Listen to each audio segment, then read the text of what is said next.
serpent in the garden. Okay. Mhm.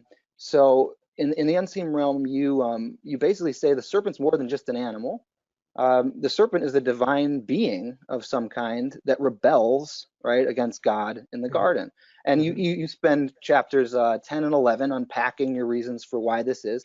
And as I'm going through it, I'm tracking, obviously, and but I'm also thinking, the first verse of chapter 3 sort of bends over backwards to show us that the snake was of the animal kingdom, right? So let me just read it real quick. So it says, "V'hanachash haya arum mikol chayat hasadeh asher asa Hashem Elohim." That the snake was the craftiest of all the animals of the field that God had made. And then when God curses the snake, he says, "Arur ata mikol habahema umikol chayat hasadeh." You're more cursed than all of the beasts, right? All the other Mhm. beasts, and you're more cursed than all the other animals of the field. Mhm. Um, so I don't know. There was just something in there, and the question for you would be: does it have to be a divine being? Can it just be a snake? And can all the other great stuff in your book hold, even if it's just a snake, right? Well, the way I would answer this is I would reference people. There's a short discussion in the book about how I think Nachash is really doing like triple service, triple That's right. entendre, Yep. and I take the whole ancient people would have read the story knowing that we have more than an animal here because animals don't talk. When animals start talking, they know that a deity, something supernatural is going on here. What about the donkey in Numbers 22, Balaam's Right. donkey? Right. I think the Malach Adonai might have something to do with that, or God empowering, Yeah, the yeah. No, donkey to it speak. says it explicitly, right? It says that Right. the So there, Lord opened the mouth of the donkey. Yeah. right. So there, you have some sort of divine activity in the background. So, Right. you could take Nakash and have a serpent, take it as a noun. That's the plain reading. You could have, a situation where you've got again, the original text, of course, was unpointed. So if you Sure. repoint it, you could have someone who dispenses divine knowledge, a participle with an article on it. You could have the nominalization of an adjective, the shining one. I mean, there are a number Right. of things you could do with this. And I personally don't think we need to rule any of them out. Hmm.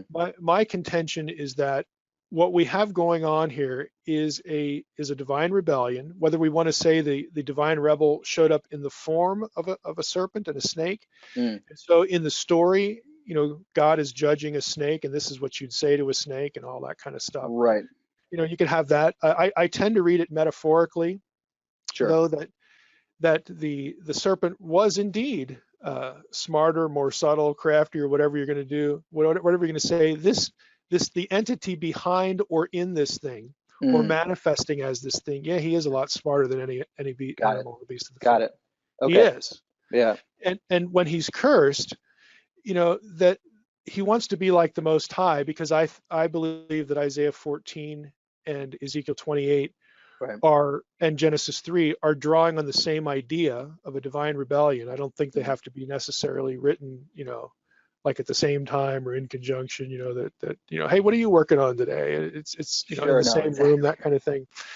Right. But they're drawing on the idea of a divine rebellion in paradise and a rebellion in God's counsel, which of course is what paradise, is, gardens and mountains and all that stuff. That's right.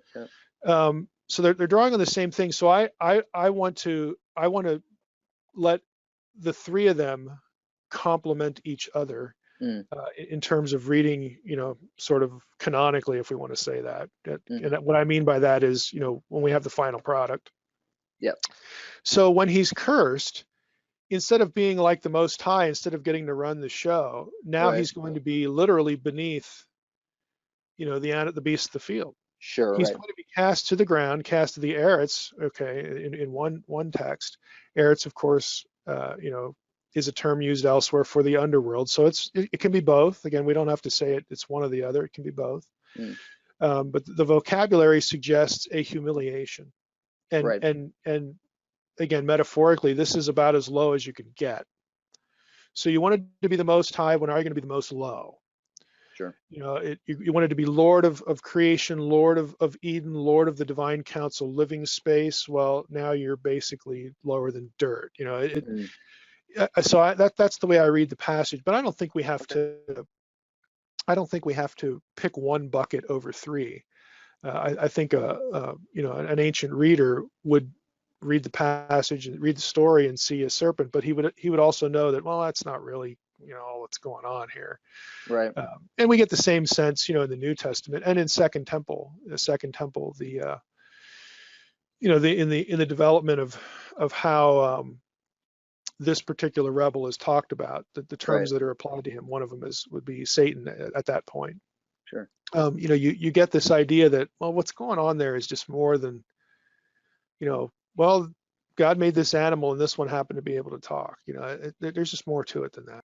Shalom, I'm here to invite you to come with us on a journey of discovery into the Jewish context and culture that will forever change the way you read and interpret the Bible. As you slowly go through our self-paced, on-demand program in Jewish studies relevant for Christians, you will gain ability to discover the original meaning of the biblical texts. You will see the nuance hidden behind our best and faithful translations, and to interpret these ancient texts in their original meaning. At Israel Bible Center, we provide you with the state-of-the-art, simple-to-use technology. This way, you can study on your own from the comfort of your own home, even towards your certificate in the Jewish context and culture. This study will strengthen your ministry as you continue to serve God. We will guide you through our large collection of crash courses by our fascinating faculty and roundtable talks with leading world scholars. Our weekly Israel Bible magazine, as well as Israel Bible podcast that focuses on the land of Israel, will assist us along the way.